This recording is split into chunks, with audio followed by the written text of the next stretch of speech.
Mesdames, Messieurs, nous sommes ce matin au niveau de Fumban dans le cadre de la valorisation du tissu camerounais appelé le ndop.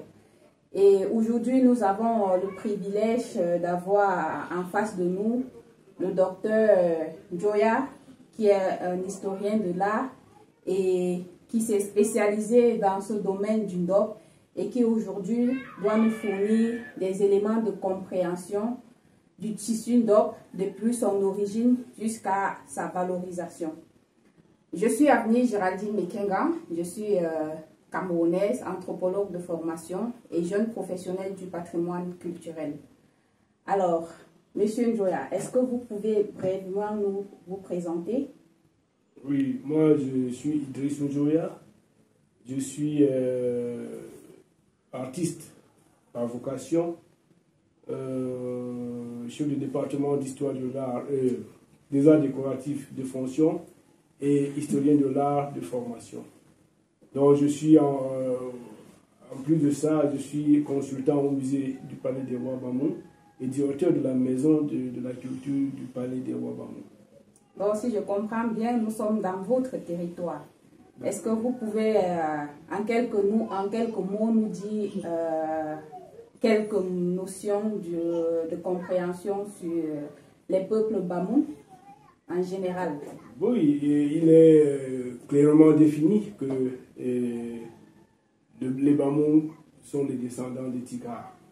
C'est quelques Bamou, parce que lorsque Charien venait ici, dans cette contrée, il y avait déjà des peuples qui habitaient la vieille cité Fumban. Et Charien a dû tout juste implémenter une autre façon de voir en s'assimilant à la culture des peuples autochtones et en laissant la culture, surtout la langue Tikar. Et voilà comment est-ce que les Bamou sont arrivés à s'implanter dans ce territoire pour former un peuple et qui, sur le plan artistique, est bien connu à travers le monde. Tout simplement parce que le peuple Bamou, c'est une fédération de plusieurs tribus.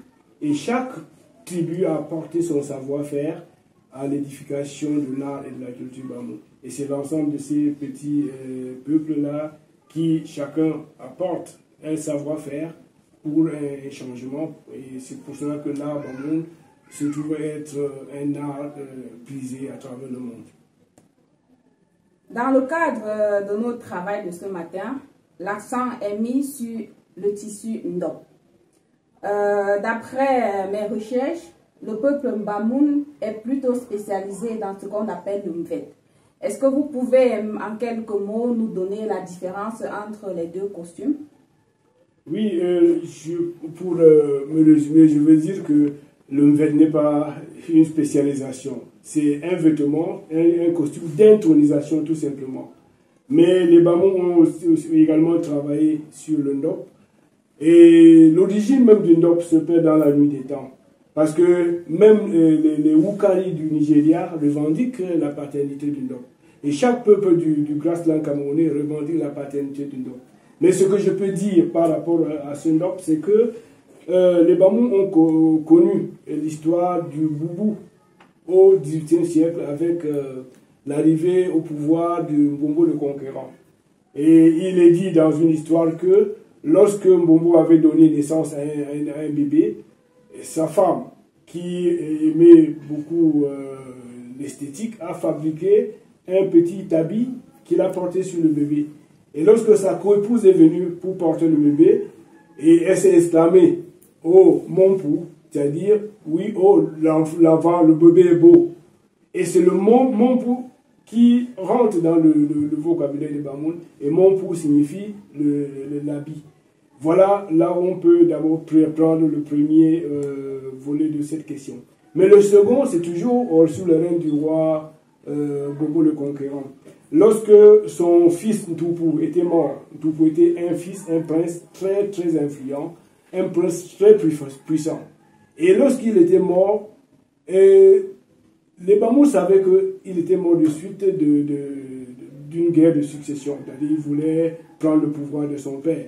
Il a même tué son frère, son consanguin, qui était perçu comme son rival. Mais lorsque on a pris Toubou pour le tuer, on n'a pas voulu faire les funérailles de Toubou. Et une disette s'est abattue sur le royaume Bamou. Et il n'y avait plus de pluie, il y avait la disette et tout le monde en souffrait. Et les devants ont dit que c'est parce qu'on a enterré Toubou, pas dans les normes, dans les conditions normales d'enterrement d'un prince. Et c'est pour cela qu'il y a eu trop de problèmes, trop de complications dans le royaume. Et ainsi, il fallait faire les funérailles de Toubou. Tous les princes ont décidé de faire le funérail de Toubou avec le tissu Ndop au XVIIIe siècle. Et comme il n'y avait pas assez de tissu fabriqué localement, les Bamous ont eu recours au nord-ouest pour pouvoir, dans la région du nord-ouest, pour pouvoir s'acquérir ces tissus Ndop, afin que les princes les portent pour célébrer la mémoire de Toubou, qui était mort et qui n'avait pas été célébré à sa juste valeur. Donc voilà comment est-ce qu'on peut remonter les origines du Ndop chez les Bamous. Merci pour cette explication. On voit bien que vous avez mis l'accent sur le Ndop. Ça me permet de rebondir sur la question, est-ce que vous pouvez nous donner les origines du tissu Ndop? D'où vient le tissu Ndop? Le vrai tissu Ndop qui, nous savons tous, est porté par les princes, les chefs traditionnels. Oui, voilà, j'ai eu l'opportunité d'avoir un morceau de tissu Ndop original et qui a été retrouvé dans le patrimoine de la famille. Et c'est un Ndop qui, quand on voit ça, ça date de très longtemps. Donc, et je peux dire que ce tissu Ndop qui remonte à quelques décennies est un tissu. J'ai encore oublié la question. J'ai demandé les origines du tissu Ndop, le vrai tissu Ndop que nous savons qu'il est porté par les chefs traditionnels. D'où vient-il? Oui, donc je dis que étymologiquement d'abord, chez les Bamous, le Ndop vient du mot Ndap, qui signifie coton. Donc ce tissu-là dérive des aspects historiques et anthropologiques et esthétiques même, parce que la création de ces motifs-là qui rentrent dans l'élaboration du discours sur l'art africain a été savamment pensé par nos ancêtres. Et nous avons, à travers ces motifs-là, leurs empreintes, les idées qu'ils ont eu à laisser à travers ces différents motifs que nous voyons à travers ce tissu. Et ce tissu n'avait pas été porté par tout le monde chez les Bamous. C'était le tissu qui était porté par les princes, par la haute noblesse pour célébrer des événements. C'était aussi un tissu qui était porté par les coms, c'est-à-dire les ministres intronisateurs chez les Bamous, pour pouvoir contribuer à certains rites et qui aujourd'hui laissent une histoire écrite à travers le temps. Et je pense que ce Ndop que nous voyons ici, c'est un Ndop tellement prisé qui mérite d'être sauvegardé dans la mémoire des enfants qui naissent aujourd'hui et qui méritent d'être promus et sauvegardés. Merci pour cette question. Je vais un peu rentrer dans ma compréhension du monde Ndop. Et ma question va découler de là.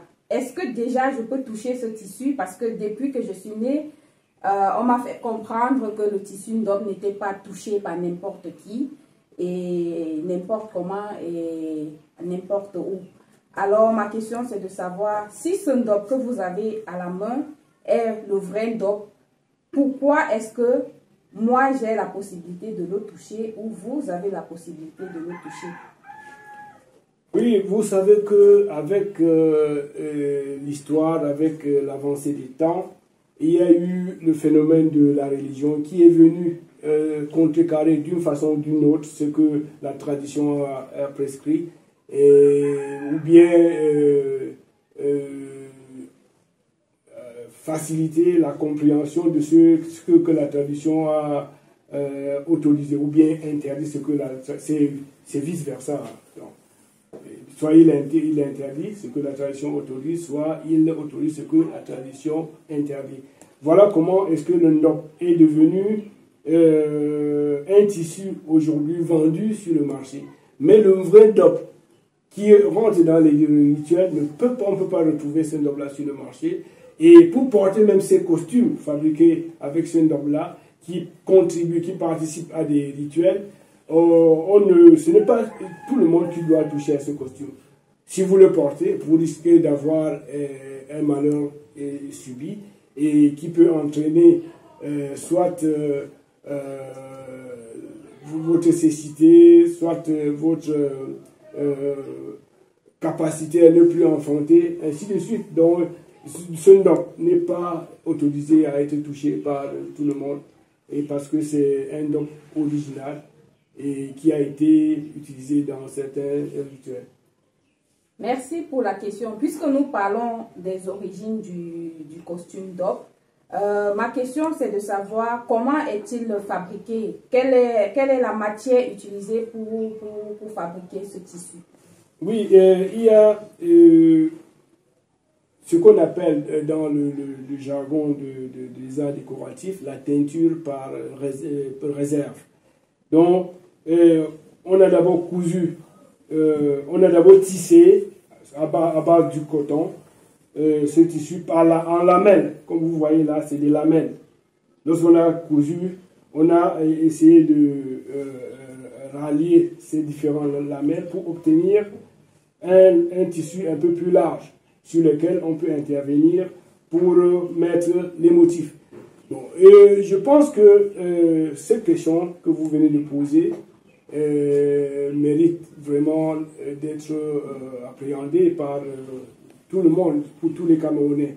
Parce que le ndop est fabriqué par tous les Camerounais, comme je peux dire, parce que le tissage de ce textile était fait dans le nord. Et lorsque les commerçants du Glaceland partaient acheter ces tissus là-bas, ils revenaient, ils prenaient des motifs qu'ils dessinaient sur le tissu, ils cousaient avec les fibres de raffia, et pour laisser, c'était pour laisser certains espaces qui vont ressortir comme des motifs.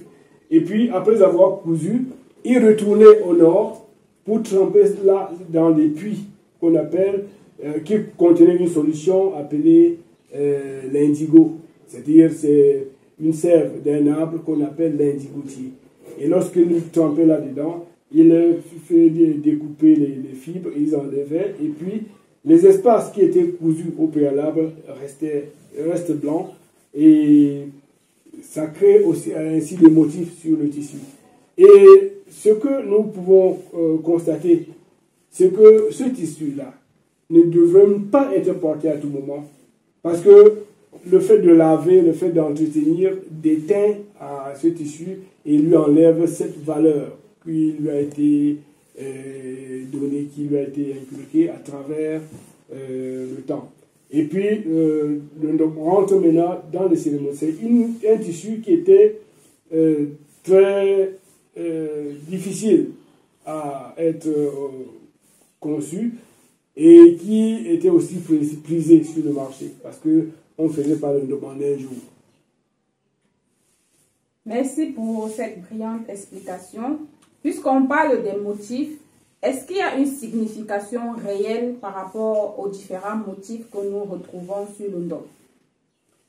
Oui, il y a ce ndop-là a des significations bien précises,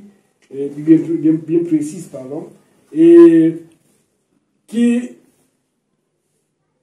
font partie de la cosmogonie des peuples. Chaque peuple avait des motifs qui rentrent dans sa cosmogonie. Et c'est-à-dire sa façon de voir, de voir le monde, d'interpréter la vie. Vous allez voir, par exemple, ici, vous allez ici, là, dans la cosmogonie Bamoun, ce motif représente les étoiles. Les étoiles qui est le symbole de la prédestination. Bon, parce que les gens disent que lorsque tu as eu une étoile brillante, ça veut dire que tu as beaucoup de chance dans la vie. Et ici, c'est l'abstraction du serpent bicéphale. C'est le serpent à deux têtes, représenté sous la forme abstraite. Ici, c'est qui est le symbole de la puissance et de la vigilance.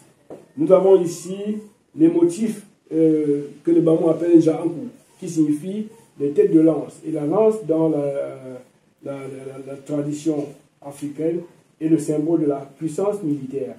Nous avons ici le motif losange, qui représente le sexe de la femme et qui est le symbole de la procréation. Vous avez également là le crapaud, qui est représenté ici et qui symbolise la fécondité. Donc, chaque motif que vous voyez sur le NOP a une signification bien déterminée. Et ici à côté, vous avez ce frise, ce motif décoratif qui provient de la nature et qui représente l'arbre de paix et qui est le symbole de la paix. Voilà, l'arbre de paix était planté surtout sur la frontière des deux concessions pour pouvoir délimiter ces différentes concessions.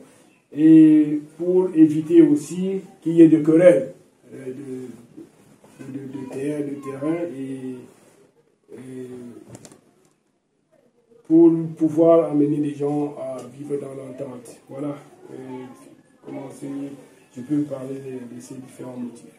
Il y a aussi d'autres motifs qu'on retrouve sur ces motifs, et sur ce tissu, ce textile donc, et qui n'avaient pas de signification bien déterminée, et qui étaient juste produits pour l'aspect esthétique même du tissu. Et ou bien parce que nous n'avons pas percé le mystère pour entrer dans la signification de ces motifs, mais ça reste encore en suspens jusqu'à ce que nous puissions aller dans les profondeurs pour comprendre ce que cela signifie. Wow. Merci vraiment pour cette explication qui me permet également de cerner vraiment l'interprétation et les représentations sociales du costume d'homme. Nous nous trouvons ce matin dans votre atelier et je me retrouve face à plusieurs tissus d'homme, plusieurs couleurs, plusieurs... Je vois avec un autre modèle, une autre matière, je vois différentes couleurs. Je vois même ici une casquette avec des coris et j'aimerais savoir qu'est-ce qu'aujourd'hui on appelle le ndop. Oui, moi aussi je me pose cette question.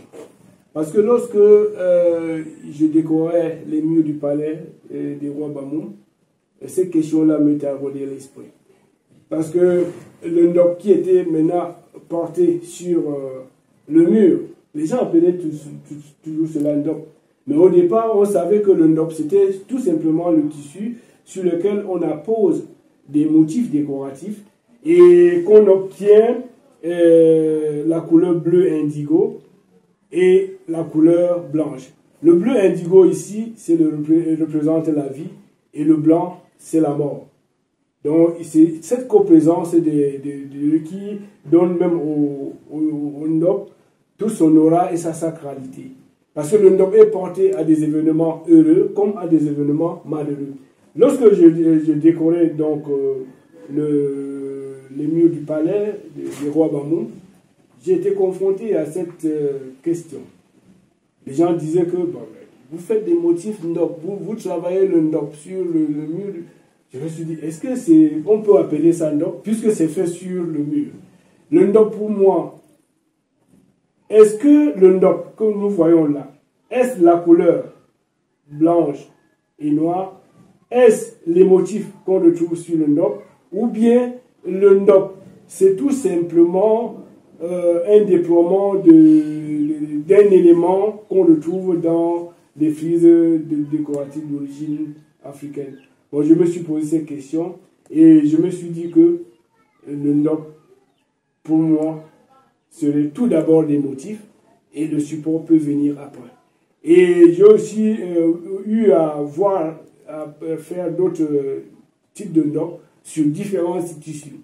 Pas en blanc et noir, en blanc et blanc. Et j'ai aussi utilisé d'autres couleurs pour montrer que, par exemple, ici, ça c'est un autre tissu ndop que j'ai imprimé sur du marron, avec un marron foncé. Et donc, le nom donné par un de mes étudiants a été café. Donc, ça m'a aussi donné un petit baume au cœur parce que je me suis dit, voilà, les étudiants s'intéressent aussi à ce que nous faisons parce que c'est à eux que nous allons laisser cet héritage. Nous avons aussi eu à imprimer le ndop sur le baume pour montrer cette fédéralité. Cette fédéralité du tissu camerounais. Puisque le baume, c'est une matière végétale qui est souvent récoltée dans le sud, sur un arbre. Je ne sais pas comment on appelle l'arbre, mais je pense que l'arbre s'appelle toujours obom. Donc nous avons apposé des motifs décoratifs du ndop là-dessus pour montrer que le Cameroun peut avoir un tissu qui puisse plaire, qui puisse intéresser plusieurs Camerounais, même si ça n'intéresse pas tout le monde. Nous avons également produit un autre tissu avec des motifs. Vous avez ici, et c'est la continuité de l'obom que nous avons fait ici, qui nous a donné cette idée de produire un tissu avec des motifs abia, des motifs ndop et les motifs adinkra du Mali. Donc ici là, on peut produire un tissu qui concerne l'Afrique déjà. Et voilà comment est-ce que nous avons essayé de réfléchir pour trouver cette voie pouvant être une voie fédératrice et qui peut intéresser l'Afrique, non pas seulement les gens du Grassland, non pas aussi les Camerounais, mais aussi l'Afrique dans sa gomme. Nous poursuivons aussi nos recherches pour voir si dans l'avenir, on peut trouver des motifs venant d'autres contrées de l'Afrique. Et ça nous aiderait à voir quelque chose de, je ne sais pas quoi, de typiquement africain et qui pourrait bien satisfaire notre curiosité. Et ce que nous faisons, parce que nous ne faisons pas ça parce que on a envie de le faire, parce que nous avons envie de laisser quelque chose à la postérité. Wow. Merci, professeur Njoya, pour toutes ces explications. Quand je vous entends parler, je me rends compte que vous faites partie de ceux-là qui pensent qu'il faut mondialiser le tissu ndop pour ne plus avoir seulement un tissu ndop qui appartient seulement au peuple Gatfil du Cameroun ou bien au peuple camerounais tout simplement, mais avoir un ndop qu'un touriste lors d'une visite d'un festival peut-être organisé sur le ndop particulier peut rentrer avec un objet qui lui rappelle son arrivée ou bien son séjour sur le territoire camerounais. Alors, comment est-ce que vous, en tant qu'historien de l'art, comment est-ce que vous pensez qu'aujourd'hui, l'Afrique peut mieux valoriser son patrimoine? Oui, je pense que à travers le tourisme, on peut véritablement valoriser le patrimoine.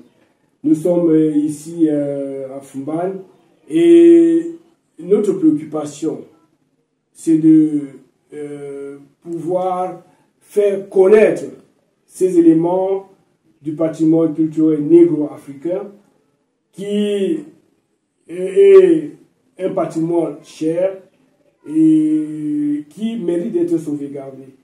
Et à travers la fabrication des chaussures, comme vous voyez là, et qui portent le motif du NOP, on peut commercialiser et on peut mettre ça à la disposition des touristes quand ils arrivent ici. Et lorsqu'ils rentrent avec quelque chose fabriqué chez les Bamoun et qui porte la marque culturelle du peuple Grassland, ça pourrait aussi vendre l'image de la culture camerounaise. Nous avons aussi ici un sac qui est fabriqué à base des motifs NOP et qui porte 3 couleurs. Il y a le bleu, blanc, rouge, et qui est la couleur de la France. Et nous savons que si les Français viennent ici en touriste, et ils peuvent, quand ils voient ça, ils peuvent s'intéresser et puis acquérir certains objets pour rentrer avec ça. Ça nous ferait beaucoup plaisir de voir que sur le plan de la mondialisation de la culture, le Cameroun pense aussi à la France dans ses multiples productions.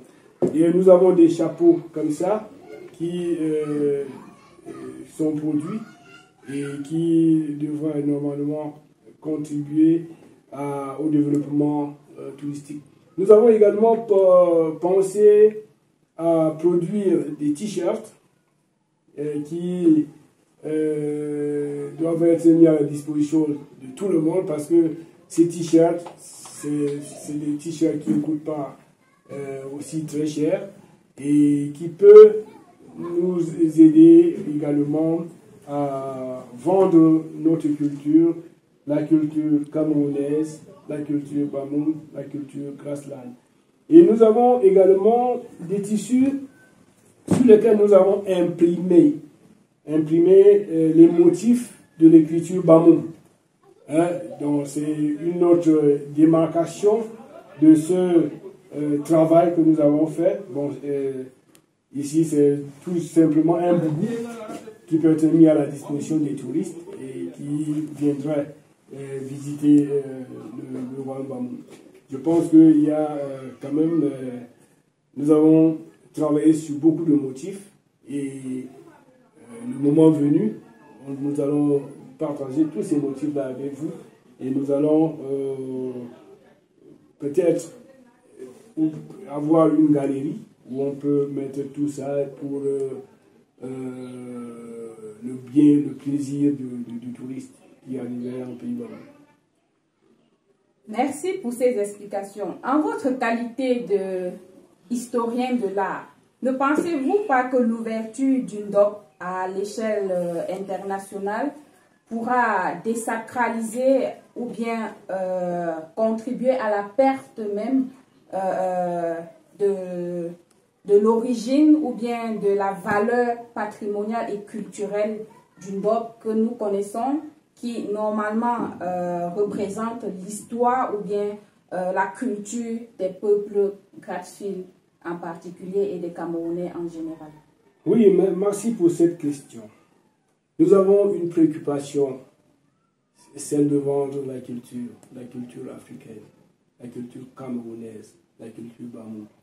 Mais à travers le NOP, nous avons constaté que ce dernier temps, le NOP qui est original, le NOP qui est fabriqué suivant les canons esthétiques anciens, est vendu sur le marché.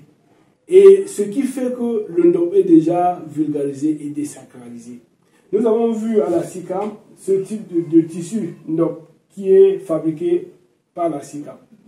Mais pour donner à ce tissu une autre dimension, nous avons voulu faire un autre NOP en utilisant le système de pochoir, en imprimant des motifs sur le tissu pour avoir un NDOP qui est à mi-parcours entre la modernité et la tradition, entre l'industriel et l'artisanal.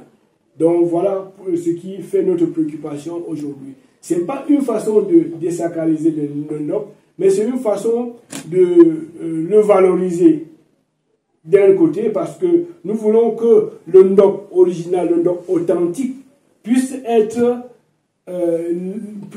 laissé à la disposition de ceux qui sont à même de les porter. Parce que ce n'est pas tout le monde qui devrait porter le NDOP. Si on laisse ce NDOP originel aux notables et on fait cette déclinaison du NDOP pour montrer aux enfants ce que nos ancêtres étaient capables de faire, parce qu'aujourd'hui, le NDOP se fait de moins en moins. Et à cette allure-là, on risque de perdre ces différents aspects de notre culture qui sont aujourd'hui en train d'être laissés dans les oubliés de l'histoire.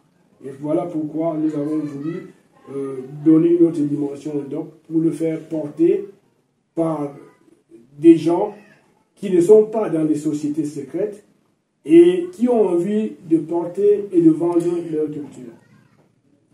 Merci, Dr. Njoya, pour cette interview qui tend à sa fin. Nous vous remercions pour votre disponibilité. Et là, nous voyons que vous avez juste à côté de nous un design qui porte le nom NDOP Design. Pour terminer notre entretien, est-ce que vous pouvez brièvement nous dire de quoi il s'agit?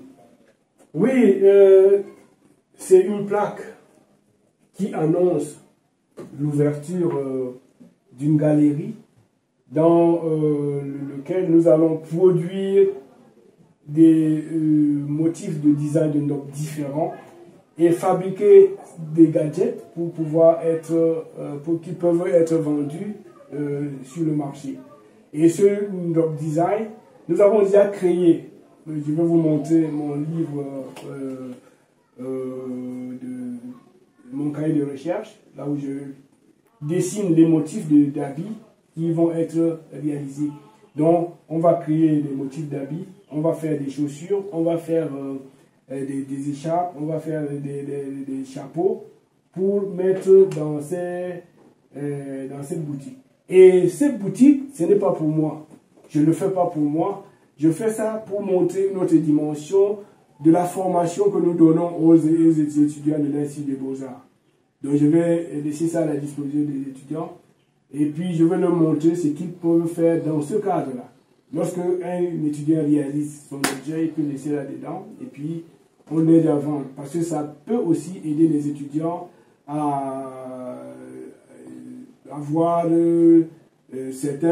résoudre certains petits problèmes dont ils sont victimes aujourd'hui.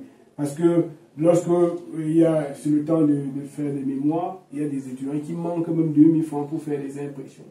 Si on peut leur permettre de coudre un habit avec des designs différents pour laisser dans ces boutiques et à la disposition des touristes et même des Bamous, ils pourront quand même vendre quelque chose pour pouvoir subvenir à leurs petits besoins. Voilà. Merci, Dr. Njoya, pour cette interview. Est-ce que vous avez un mot de fin avant que nous nous clôturons? Oui, je vais tout juste vous remercier. Et d'abord remercier le professeur Mahamat, par qui je vous ai connu et qui m'a bien parlé de vous, de vos recherches. Et je me dis que c'est un monsieur qui a vraiment un esprit ouvert. Un monsieur qui ne veut pas avoir quelque chose pour lui seul, qui veut avoir une fédération de plusieurs idées pour pouvoir arriver à la réussite dans une société. Donc voilà ce que je vous dis, je vous remercie d'être venu partir de France pour arriver au Cameroun et venir en Foumban. Ça montre aussi l'intérêt que vous portez à ces aspects ces petits éléments de la culture camerounaise et africaine. Merci infiniment pour nous avoir reçus pour cette interview et nous espérons continuer cette collaboration et recevoir beaucoup d'autres informations concernant la culture camerounaise dans sa globalité. Merci beaucoup.